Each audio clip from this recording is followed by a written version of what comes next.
simply is, this is called inflation, right?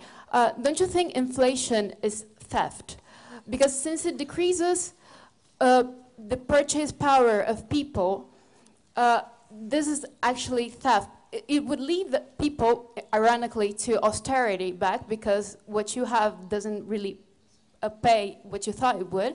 And on the other hand, everybody would be paying the cost of a crisis, which, when actually the real responsibles for the crisis wouldn't be implied.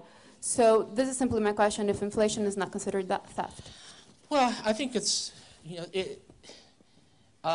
inflation is only theft if you consider anything that people didn't expect that affects some people for the worse theft. I mean, there is no promise.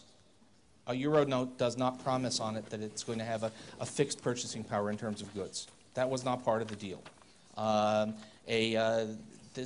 bond. There are bonds where you are protected against inflation, and they are inflation-protected bonds, and people pay a premium for that. And that's so it's not theft in any legal sense.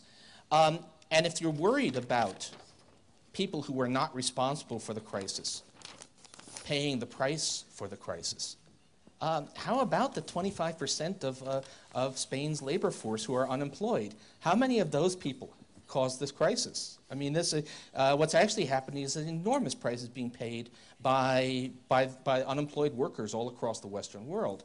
And if I can find, if a little bit of inflation, no one is talking Zimbabwe, no one is even talking even 5%. If 3% inflation is a way to get some of those innocent victims out of their misery, I would think that's something well worth doing.